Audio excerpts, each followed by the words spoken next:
To jama'a assalamu alaikum.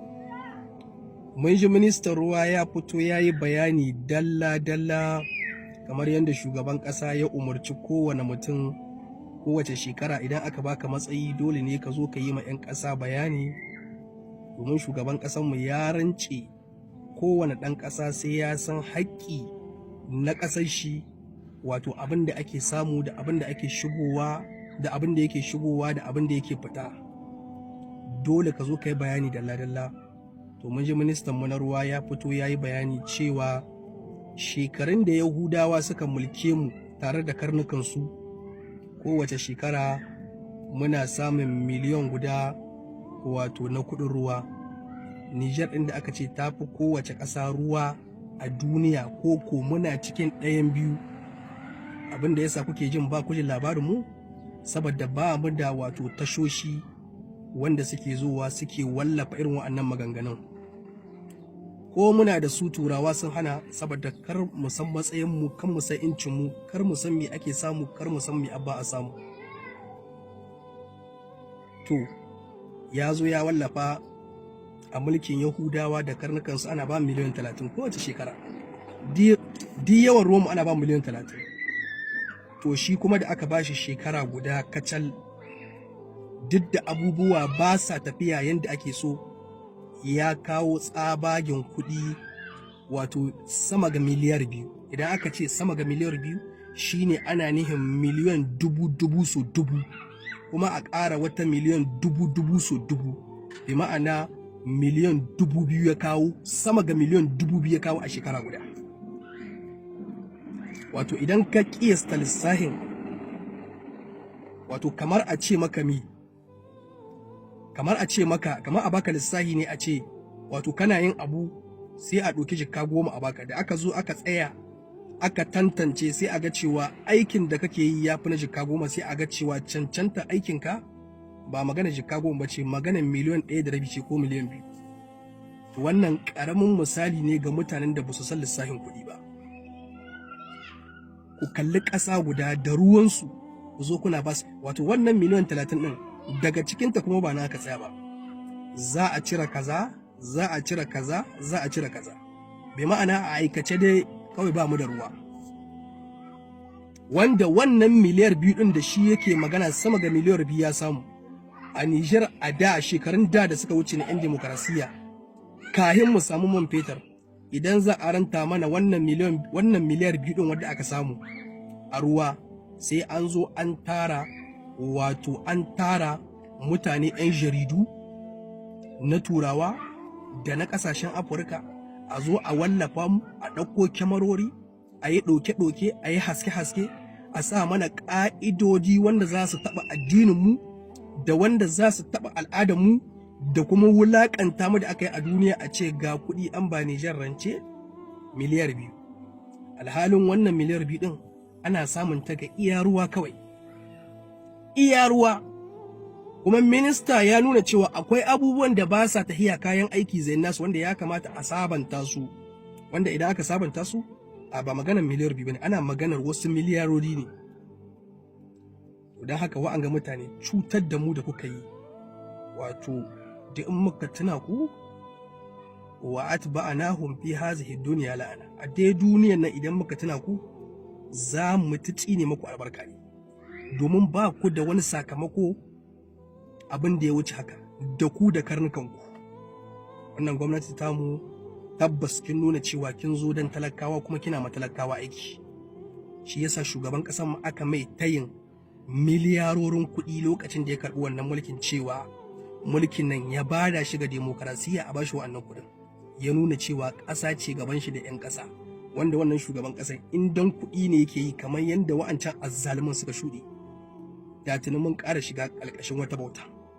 Muna ma Allah godiya, sannan kuma muna ma shugaban ƙasa mu godiya. Ubangiji Allah ka taya shi. Duk wanda yake son shi muna son shi, duk kuma wanda bai son shi mai baro-baro mu ma ba ma ƙaunaka, saboda mi yana ƙaunar ƙasa, yana ƙaunar 'yan ƙasa. Wannan magana ita ce ta zahirin gaskiya. To jama'a assalamu alaikum. Mun ji malaman da suke fitar da sakamako na yawon duniya sun fitar da ƙididdiga, sannan kuma sun fitar da sakamako cewa 'yan Afirka da suke zuwa yawon duniya a ƙasashen turawa nan da shekara ta 2035 yawon duniya zai tsayawa cik.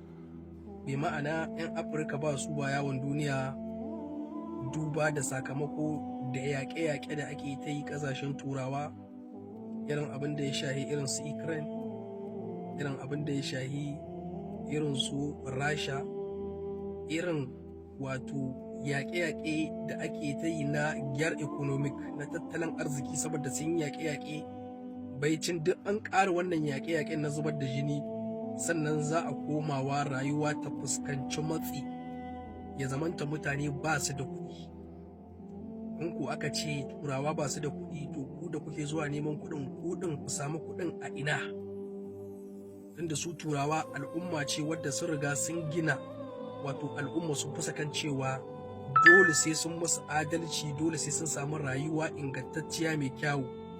Matukar ba sa jin daɗi, to babu wanda zai jin daɗi a inda suke. Don haka suka fitar da wannan sakamakon cewa yawon duniya zai tsayawa. In ko har mutum ya ce zai ɗauka ƙawa ya je turai neman kuɗi, to sai dai ya je yawon sharholiya, sai dai ya je ya ce sha, amma ba dai ya je ya nuko wani abu na alkhairi ba ya shigo da shi a ƙasar shi.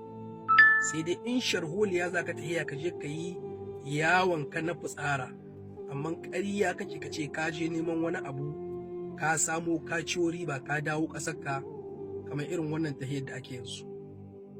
Da wannan nake ba 'yan uwana shawara cewa 'yan diga wanda suke yawon duniya ya kamata a ce hankalinmu ya ƙara zuwa a jikinmu, sannan kuma mutane kusan ciwon kanku, kusan abin da kuke yi, kusan me ya kai ku. Duk wanda ya fita yawon duniya wallahi ya shiga cikin taitayi shi. Yanzu kana da dama shekara 1, shekara 2, shekara 3, shekara 4, shekara 5, kana da dama idan Allah ya barka da ranka za ka yi ƙoƙari ka iya aje ma kanka wani abu. Sannan kuma ku dinga hankali da 'yan uwanku a gida wanda kuke tura mu dukiyarku suna aje muku. Akwai mutanen kirki a ciki, amma maciya amana su suka yi yawa. Ku samu mutanen kirki. Kuma abin da yake cutar mutanenmu shine cewa idan na tashi bada ajiya ko idan na tashi bada amana, dole in nemi dan uwana wanda in ya ci dan uwana ne. Wannan jahilci ne. Idan ka tashi bada amana, filaye ne za ka sayi a unguwa ta kirki, kamar yadda kusan kullum nake bada shawara.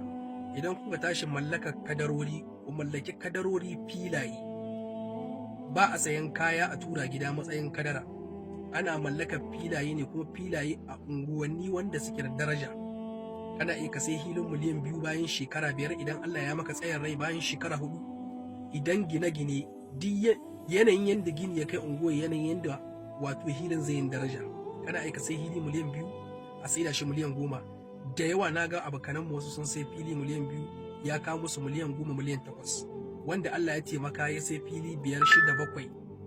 Da ka tafi gida fili 4, fili 2 zaka kamawa ka sayar, ka shiga wata kasuwa wadda za ka rufa ma kanka asiri, wanda ba kai ba yawon duniya, iyanka ba su ba yawon duniya, saboda duk kasuwar da ka taso kana yi in ɗagare ka idan ka taso kai ma za ka ɗora shi a kai, tunda abu ne na arziki. Mutane hankalinku ya dawo a jikinku. Sannan wannan maganganun da suka faɗi, duk da yake ba za mu gaskata su ba, yanzu mun ga yadda duniya take tafiya. Ka duba ka gani yanzu wani ibtila'i da yake samun 'yan uwanmu wato mazauna Saudiya, kasatan wanda aka haifa nan. Mutane ne wanda kusan kullum muna musu addu'a, muna fatan ubangiji Allah ya ba su mafita, domin Allah ya riga ya jarabce su a rayuwa. Dan babu babbar jarabawa ita ce kamar a haife ka a ƙasa wanda kai baka taba sanin garin ku, baka taba zuwa ba, zaka zamtowa a cikin tsoro da shakku. Duk da yake yanzu da yawa wasu daga cikin su sun fara ganewa, wasu sun yi hankali kuma sun gane cewa maganganun da ake gaya musu akan Afirka ƙarya ce.